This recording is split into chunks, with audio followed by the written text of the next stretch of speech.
ಎದ್ದೇಳು ಕರ್ನಾಟಕ, ಎದ್ದೇಳು ಕರ್ನಾಟಕ.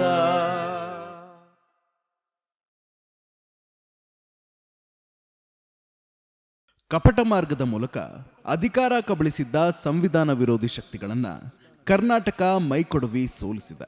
ಇದು ನಿಸ್ಸಂಶಯವಾಗಿ ಒಂದು ಪಕ್ಷದ ಗೆಲುವಲ್ಲ, ಸಮಸ್ತ ಕರ್ನಾಟಕದ ಜನತೆಯ ಗೆಲುವು. ಈ ಗೆಲುವಿನಲ್ಲಿ ಕರ್ನಾಟಕದ ಜನಸಾಮಾನ್ಯರ, ಅದರಲ್ಲೂ ತಳ ಸಮುದಾಯಗಳ ಹಾಗೂ ಸಾಮಾಜಿಕ ಕಾರ್ಯಕರ್ತರ ಪಾತ್ರ ಗಮನಾರ್ಹವಾದದ್ದು.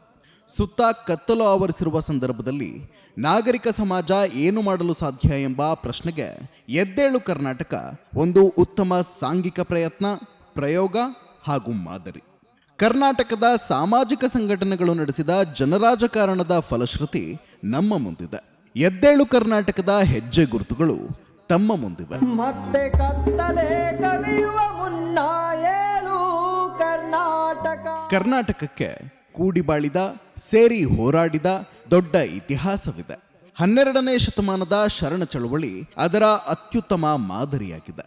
ಕಾಯಕ ಜೀವಿಗಳು ಕುಲಾಗೋತ್ರಗಳ ಬೇಲಿಯ ಮುರಿದು ಅನುಭವ ಮಂಟಪದಲ್ಲಿ ಒಂದಾಗಿದ್ದು, ಅದರ ಮೂಲಕ ಪಟ್ಟಭದ್ರ ಚಿಂತನೆಗಳನ್ನ, ಆಚರಣೆಗಳನ್ನ, ಮೌಲ್ಯಗಳನ್ನ ಅಲಗಾಡಿಸಿದ್ದು ಇತಿಹಾಸ.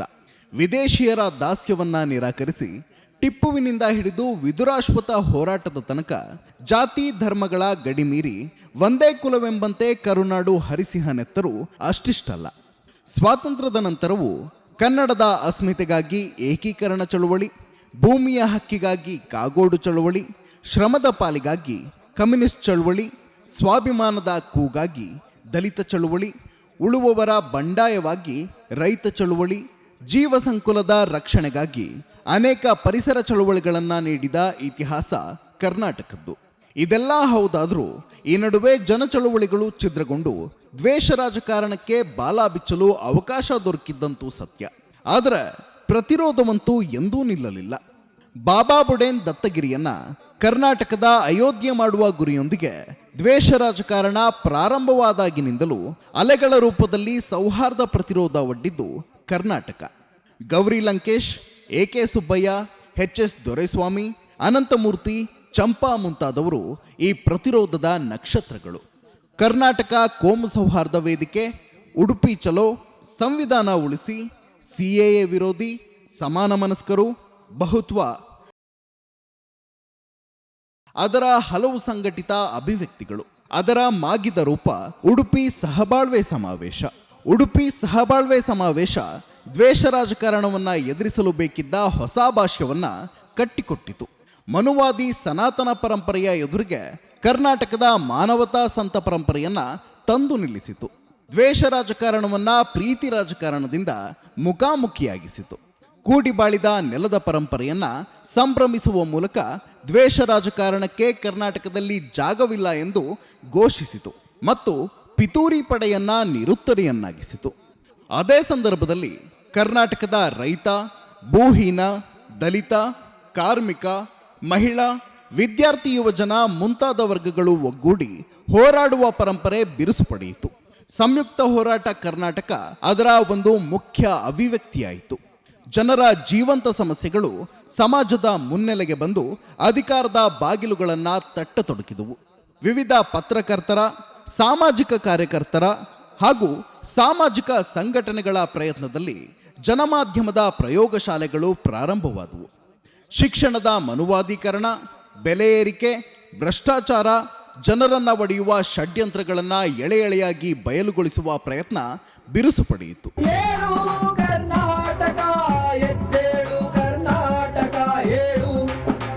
ಬೆಂಗಳೂರಿನ ಜೈಭೀಮ್ ಭವನದಲ್ಲಿ ಕೇಂದ್ರೀಯ ಕಾರ್ಯಾಗಾರದ ರೂಪದಲ್ಲಿ 20 ಜಿಲ್ಲೆಗಳ 150 ಬಹುಮುಖ್ಯ ಸಂಘಟಕರು ಭಾಗವಹಿಸಿದ್ದ ಬಹುಮುಖ್ಯ ಕಾರ್ಯಾಗಾರ ಇದಾಗಿತ್ತು. ಎದ್ದೇಳು ಕರ್ನಾಟಕ ಹೆಸರು ಆಯ್ಕೆಯಾಗಿದ್ದು ಇದರಲ್ಲೇ. ಎದ್ದೇಳು ಕರ್ನಾಟಕದ ರಾಜಕೀಯ ಸ್ಟ್ರಾಟಜಿ ಮತ್ತು ರಾಜಕೀಯ ನರೇಟಿವ್ ಅಂತಿಮಗೊಂಡಿದ್ದು ಇದರಲ್ಲೇ. ಎದ್ದೇಳು ಕರ್ನಾಟಕದ ಪರವಾಗಿ ದೇವನೂರು ಮಹದೇವ, ಪುರುಷೋತ್ತಮ ಬಿಳಿಮಲೆ, ಡಾಕ್ಟರ್ ವಿಜಯ, ರಹಮತ್ ತರೀಕೆರೆ, ದೂಸ್ ಸರಸ್ವತಿ, ಅಲ್ಲಮಪ್ರಭು ಬೆಟ್ಟದೂರು, ತಾರಾರಾವ್ ಮುಂತಾದ 16 ಗಣ್ಯರು ಕರೆ ನೀಡುವ ಮೂಲಕ ಅಭಿಯಾನ ಚಾಲನೆ ಪಡೆಯಿತು. ನಾಡ ರಕ್ಷಿಸುವ ನಾಗರಿಕ ಅಭಿಯಾನದಲ್ಲಿ ಸ್ವಯಂ ಸೇವಕರಾಗಿ ನೋಂದಾಯಿಸಿಕೊಳ್ಳಲು ಯುವಜನರಿಗೆ ಕರೆ ನೀಡಲಾಯಿತು. 2 ದಿನದಲ್ಲಿ 1000ಕ್ಕೂ ಹೆಚ್ಚು ಜನ ಅಭಿಯಾನಕ್ಕೆ ಹೆಸರು ನೋಂದಾಯಿಸಿದರು. ಭೂಮಿ ಕಾಯುತ್ತಿತ್ತು, ಮಳೆ ಹನಿ ಬಿದ್ದಿತ್ತು. ಹಿಂದೂ ಮುಸ್ಲಿಂ ಅವರಿವರೆಂದು ನಮ್ಮೊಳು ಜಗಳ ತಂದಿತ್ತವರ ಪಟ್ಟದಿಂದ ಕೆಳಗಿಳಿಸುವಂತೆ ಎದ್ದೇಳು ಕರ್ನಾಟಕ, ಎದ್ದೇಳು ಕರ್ನಾಟಕ. ನೋಡುತ್ತಿದ್ದಂತೆ 1 ತಿಂಗಳೊಳಗೆ ಸ್ವಯಂ ಕಾರ್ಯಕರ್ತರನ್ನ ತರಬೇತುಗೊಳಿಸಲು 150 ಕಾರ್ಯಾಗಾರಗಳು ರಾಜ್ಯಾದ್ಯಂತ ನಡೆದವು. ಬಿಜೆಪಿ ಜೊತೆ ತೀವ್ರ ಹಣಾಹಣಿ ಇರುವ 103 ಕ್ಷೇತ್ರಗಳನ್ನು ಕ್ರಿಟಿಕಲ್ ಕ್ಷೇತ್ರಗಳು ಎಂದು ಗುರುತಿಸಲಾಯಿತು. ಪ್ರತಿ ಕ್ಷೇತ್ರವನ್ನ ಫೋಕಸ್ ಮಾಡಿ ಕೆಲಸ ಮಾಡುವ ತಂಡಗಳು ರೂಪ ಪಡೆದವು. ಈ ತಂಡಗಳಿಗೆ ಸೂಕ್ತ ಮಾರ್ಗದರ್ಶನ ನೀಡಲು ಫೀಲ್ಡ್ ಮ್ಯಾನ್ಯುಯಲ್ ಸಿದ್ಧವಾಯಿತು. ಕೆಲಸಗಳ ಸಮನ್ವಯ ಮಾಡಲು executive council, central field coordinators committee, ಸಂಪನ್ಮೂಲ ಸಮಿತಿ, ಹಣಕಾಸು ಸಮಿತಿ, ಕೇಂದ್ರೀಯ ಕಾರ್ಯಕಾರಿ ಸಮಿತಿ, ನರೇಟಿವ್ ತಂಡ, ಸೋಷಿಯಲ್ ಮೀಡಿಯಾ ತಂಡ, ಪೊಲಿಟಿಕಲ್ ನೆಗೋಸಿಯೇಷನ್ ಕಮಿಟಿ ಅಸ್ತಿತ್ವಕ್ಕೆ ಬಂದು ತಮ್ಮ ತಮ್ಮ ಜವಾಬ್ದಾರಿಯನ್ನ ನಿರ್ವಹಿಸತೊಡಗಿದವು. ಎದ್ದೇಳು ಕರ್ನಾಟಕ, ಯುವತಿಯಾಗೋಯ್ತು ನಾಟಕ. ಎದ್ದೇಳು ಕರ್ನಾಟಕ, ಯುವತಿಯಾಗೋಯ್ತು. ಸಮಾಜದ ನಾಡಿಮಿಡಿತ ಅರಿಯಲು ಈ ದಿನ ನಡೆಸಿದ ಸರ್ವೆ ಅಭಿಯಾನದಲ್ಲಿ ಎದ್ದೇಳು ಕರ್ನಾಟಕದ ಸ್ವಯಂ ಕಾರ್ಯಕರ್ತರು ನೆರವಾದರು. ಬಹಳ ವೈಜ್ಞಾನಿಕ ನೆಲೆಗಟ್ಟಿನಲ್ಲಿ ಯೋಜಿಸಲಾಗಿದ್ದ 224 ಕ್ಷೇತ್ರಗಳ ಪ್ರತಿ ಬೂತ್ನಲ್ಲೂ ಓಡಾಡಿ ಒಟ್ಟು 41,000 ಪೂರ್ವ ಸೂಚಿತ ಕುಟುಂಬಗಳನ್ನು ಭೇಟಿ ಮಾಡಿ ಜನಾಭಿಪ್ರಾಯ ಸಂಗ್ರಹಿಸಬೇಕಿದ್ದ ಮೆಗಾ ಯೋಜನೆ ಇದಾಗಿತ್ತು. ಫೀಲ್ಡ್ ಕೋಆರ್ಡಿನೇಟರ್ಗಳ ಹಾಗೂ ಮೀಡಿಯಾ ವಾಲಂಟಿಯರ್ಗಳ ವಿಶೇಷ ಶ್ರಮದ ಕಾರಣಕ್ಕೆ ಅಂತೂ ಗುರಿ ತಲುಪಿದ್ದಾಯಿತು. ಜನಚಳವಳಿಗಳ ಪ್ರಜ್ಞಾಪೂರ್ವಕ ಪ್ರಯತ್ನದ ಭಾಗವಾಗಿ ರೂಪ ಪಡೆದಿರುವ ಈ ದಿನ ಜನರ ನಾಡಿಮಿಡಿತವನ್ನ ಹಿಡಿದುಕೊಳ್ಳುವುದರಲ್ಲಿ ಮಹತ್ತರ ಪಾತ್ರ ನಿರ್ವಹಿಸಿತು. ದೊಡ್ಡ ದೊಡ್ಡ ಮಾಧ್ಯಮ ಸಂಸ್ಥೆಗಳ ತಡಬಡಾಯಿಸುತ್ತಿದ್ದ ಅಥವಾ ಬಿಜೆಪಿ ಪರ ಭಜನೆ ಮಾಡುತ್ತಿದ್ದ ಸಂದರ್ಭದಲ್ಲಿ ಕಾಂಗ್ರೆಸ್ಸಿಗೆ ಬಹುಮತ ಬರಲಿದೆ, 132ರಿಂದ 140 ಸೀಟುಗಳನ್ನು ಪಡೆಯುವುದು ಖಚಿತ ಎಂಬ ದಿಟ್ಟ ವಿಶ್ಲೇಷಣೆಯನ್ನ ಅಂಕಿಅಂಶಗಳ ಸಮೇತ ಮುಂದಿಟ್ಟಿದ್ದು ಮಾತ್ರವಲ್ಲದೆ ಕೊನೆಗಳಿಗೆ ತನಕ ತನ್ನ ನಿಲುವಿನ ಮೇಲೆ ದೃಢವಾಗಿ ನಿಂತಿತು. ಫಲಿತಾಂಶ ಅದು ಹೇಳಿದಂತೆಯೇ ಆಯಿತು. ಬೊಂಡ ಬಜ್ಜಿ ಮಾರೋಕು ಎಣ್ಣೆ ರೇಟು 208, ಎಲ್ಲ ಕಡೆ ಇಟ್ಟವ್ರೆ ಕೂಟ. ಎದ್ದೇಳು ಕರ್ನಾಟಕ, ಯುವತಿಯಾಗೋಯ್ತು. ಡಿಸೆಂಬರ್ 6ರಂದು ಬೃಹತ್ ಸಮಾವೇಶ ಸಂಘಟಿಸುವ ಮೂಲಕ ಮನುವಾದಿಗಳನ್ನ ಸೋಲಿಸಲು ಕರೆ ಕೊಟ್ಟಿದ್ದ ದಸಂಸ ಸಂಚಾಲಕ ಸಮಿತಿ ಬಿಜೆಪಿ ಸೋಲಿಸುವ ಅಭಿಯಾನವನ್ನ ಮುಂದುವರಿಸಿತು. ಭೂಮಿ ವಸತಿ ಹಕ್ಕು ವಂಚಿತರ ಹೋರಾಟ ಸಮಿತಿ ಭೂಮಿ ವಸತಿ ಕೊಡದೆ ನಮ್ಮ ಓಟು ಕೊಡೆವು ಎಂಬ ಕರೆಯಡಿ ರಾಜ್ಯವ್ಯಾಪಿ ಪ್ರಚಾರ ಆಂದೋಲನ ನಡೆಸಿತು. ಕರ್ನಾಟಕದ ರೈತ ಸಂಘಟನೆಗಳೆಲ್ಲ ಕೂಡಿ ಸಂಯುಕ್ತ ಕಿಸಾನ್ ಪಂಚಾಯತ್ ನಡೆಸಿ ರಾಜಕೀಯ ಪಕ್ಷಗಳ ಮುಂದೆ ತಮ್ಮ ಹಕ್ಕೊತ್ತಾಯ ಮಂಡಿಸಿದವು. ಬಿಜೆಪಿ ಬರಲಿಲ್ಲ. ಕಾಂಗ್ರೆಸ್ ಮತ್ತು ಜೆಡಿಎಸ್ ಪ್ರಮಾಣ ಪತ್ರಕ್ಕೆ ಸಹಿ ಹಾಕಿದವು. ಮೇ ದಿನಾಚರಣೆಯಂದು ಅನೇಕ ಕಾರ್ಮಿಕ ಸಂಘಟನೆಗಳು ಶ್ರಮಿಕ ವಿರೋಧಿ ಬಿಜೆಪಿಯನ್ನ ಸೋಲಿಸಲು ಕರೆ ನೀಡಿದವು. ಸರ್ಕಾರಿ ನೌಕರರು ವೋಟ್ ಫಾರ್ ಓಲ್ಡ್ OPS ಎಂದು ಕರೆ ಕೊಟ್ಟರು. ಈ ಎಲ್ಲಾ ರೂಪದಲ್ಲಿ ಜನವರ್ಗಗಳ ಬಿಜೆಪಿ ವಿರೋಧಿ ಆಕ್ರೋಶ ಪ್ರತಿಫಲನಗೊಳ್ಳತೊಡಗಿತು. ಈ ಎಲ್ಲಾ ಪ್ರಯತ್ನಗಳಿಗೂ ಎದ್ದೇಳು ಕರ್ನಾಟಕ ಒತ್ತಾಸೆಯಾಗಿ ನಿಂತಿತು. ಎದ್ದೇಳು ಕರ್ನಾಟಕದ ಮತ್ತೊಂದು ಬಹುದೊಡ್ಡ ಸಾಧನೆ ಎಂದರೆ ತಳ ಸಮುದಾಯಗಳನ್ನ ಏಕ ನಿಲುವು ಹಾಗೂ ಏಕವೇದಿಕೆಯಡಿ ಜೊತೆಗೂಡಿಸಿದ್ದು.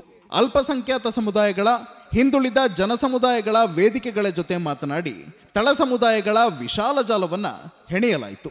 ವಾಸ್ತವದಲ್ಲಿ ಇದರಿಂದಾಗಿ ದೊಡ್ಡ ವೋಟ್ ಬ್ಯಾಂಕ್ ಸೃಷ್ಟಿಯಾಯಿತು.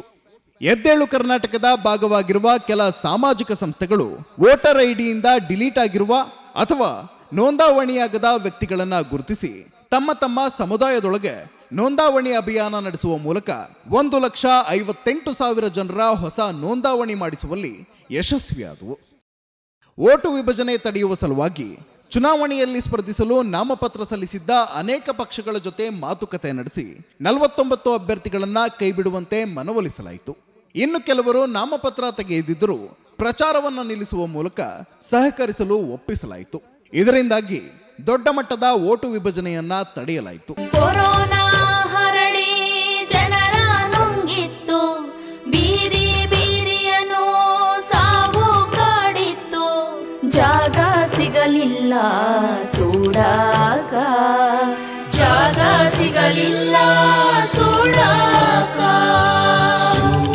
ನರೇಟಿವ್ ತಂಡ ಉರಿಗೌಡ ನಂಜೇಗೌಡ, ನಂದಿನಿ, ಸುದೀಪ್ ಬೆಂಬಲ, ಮೋದಿ ಭೇಟಿ ಮುಂತಾದ ವಿದ್ಯಮಾನಗಳಿಗೆ ಪ್ರತಿ ನರೇಟಿವ್ ಕಟ್ಟಿಕೊಡುವ ಮೂಲಕ ಮಾರ್ಮಿಕ ಹೊಡೆತಗಳನ್ನು ನೀಡಿತು. ಸೋಷಿಯಲ್ ಮೀಡಿಯಾ ತಂಡ ಕನ್ನಡ, ಇಂಗ್ಲಿಷ್, ಉರ್ದು, ತುಳು ಸೇರಿದಂತೆ 700ಕ್ಕೂ ಹೆಚ್ಚು ಪೋಸ್ಟರ್ಗಳನ್ನು ಹೊರತಂದಿತು. 80 ವಿಡಿಯೋಗಳು, 7 ಹಾಡಿನ ಆಲ್ಬಮ್ಗಳು ಹೊರಬಂದವು. ಬರ ಬಂದಾಗ ಬರಲಿಲ್ಲ, ಎದ್ದೇಳು ಕರ್ನಾಟಕ ಹಾಡುಗಳು ಜನಮಾನಸವನ್ನ ತಟ್ಟಿದುವು.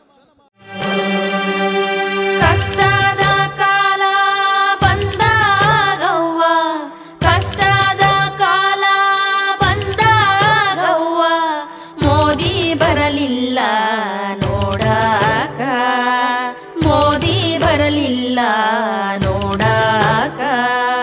ಸುವಾಲಾಲಿ ಸುವಾಲಿ, ಬ್ಯಾನಿಯ ಯಾರಿಗೆ ಹೇಳಲಿ. ಸುವಾಲಿ ಸುವಾಲಿ, ನೆರೆಯೂ ಬಂದು ಊರು ಮುಳುಗಿತ್ತು, ಬಡವರ ಬದುಕೆಲ್ಲ ಕತ್ತಲಾಗಿತ್ತು, ಮೋದಿ ಬರಲಿಲ್ಲ ನೋಡಾಕ. ಸುವಾಲಿ ಸುವಾಲಿ. ಪ್ರಕಟಣಾ ವಿಭಾಗ ಭ್ರಮನಿರಸನವಾದ ಭರವಸೆಗಳು 4 ವರ್ಷದ ಬಿಜೆಪಿ ದುರಾಡಳಿತ ಎಂಬ ಪುಸ್ತಿಕೆಯನ್ನ ರೈತ, ದಲಿತ, ಕಾರ್ಮಿಕ ಮುಂತಾದ ಜನಸಮುದಾಯಗಳಿಗೆ ಸಂಬಂಧಪಟ್ಟ ಸಾಹಿತ್ಯ, ಎದ್ದೇಳು ಕರ್ನಾಟಕದ ಮನವಿ ಒಳಗೊಂಡಂತೆ 10 ಲಕ್ಷಕ್ಕೂ ಹೆಚ್ಚು ಸಂಖ್ಯೆಯಲ್ಲಿ ಪ್ರಕಟಿಸಿತು. ಬಹುತ್ವ ತಂಡದ ವತಿಯಿಂದ ಬಂದ ರಿಪೋರ್ಟ್ ಕಾರ್ಡ್, ವೋಟ್ ವೈಸ್ಲಿ ತಂಡದ ವತಿಯಿಂದ ಬಂದ ಕಿರುಪತ್ರ ಜನರನ್ನ ಜಾಗೃತಗೊಳಿಸುವುದರಲ್ಲಿ ಮುಖ್ಯ ಅಸ್ತ್ರಗಳಾದವು. ಪತ್ರ ಬರೆದಾರೋ ಇಲ್ಲ ಉತ್ತರ, ಯಾರೂ ಬರಲಿಲ್ಲ ಕೇಳಾಕ, ಯಾರೂ ಇರಲಿಲ್ಲ ಕೇಳಾಕ. ಸುವಾಲಿ ಸುವಾಲಿ. ಈ ಎಲ್ಲಾ ವೈಚಾರಿಕ ಸಂಪತ್ತಿನ ಜೊತೆ 150ಕ್ಕೂ ಹೆಚ್ಚು ತಂಡಗಳು ಜನಸಮುದಾಯಗಳ ನಡುವೆ ಬೆರೆತು ಜನರಲ್ಲಿ ಜಾಗೃತಿ ಮೂಡಿಸತೊಡಗಿದವು. ಯಾವುದೇ ಸಮುದಾಯದ ಸಂಕಷ್ಟ ಪರಿಹಾರವಾಗಬೇಕಾದ್ರೂ ಮೊದಲು ಬಿಜೆಪಿಯನ್ನ ಅಧಿಕಾರದಿಂದ ತೊಲಗಿಸಬೇಕು ಮತ್ತು ಯಾರೇ ಅಧಿಕಾರಕ್ಕೆ ಬಂದರೂ ಪಟ್ಟು ಹಿಡಿದು ಜನಹಿತದ ಕೆಲಸವನ್ನ ಮಾಡಿಸಿಕೊಳ್ಳಬೇಕು ಎಂಬ ಸರಳ ಸತ್ಯವನ್ನ ಮನವರಿಕೆ ಮಾಡಿಸಲಾಯಿತು. ಬಿಜೆಪಿಯನ್ನ ಅಧಿಕಾರದಿಂದ ಇಳಿಸಬೇಕಾದ್ರೆ ಮತದಾನದ ಪ್ರಮಾಣ ಹೆಚ್ಚಿಸಬೇಕು, ಓಟು ವಿಭಜನೆಯಾಗದಂತೆ ನೋಡಿಕೊಳ್ಳಬೇಕು ಮತ್ತು ಬಿಜೆಪಿ ಅಭ್ಯರ್ಥಿಯನ್ನ ಸೋಲಿಸಬಲ್ಲವರು ಯಾರು ಎಂಬುದನ್ನು ಅರಿತು ಅವರಿಗೆ ಮಾತ್ರವೇ ಮತ ಹಾಕಬೇಕು ಎಂಬ ಸ್ಪಷ್ಟತೆಯನ್ನ ಜನಸಾಮಾನ್ಯರಲ್ಲೂ ಮೂಡಿಸಲಾಯಿತು. ಮತ ವಿಭಜನೆಯನ್ನ ತಡೆಯಲು ಅಂತಹ ಅಪಾಯವಿರುವ ಜಿಲ್ಲೆಗಳಿಗೆ ವಿಶೇಷ ತಂಡಗಳನ್ನ ಕಳುಹಿಸಿಕೊಡಲಾಯಿತು.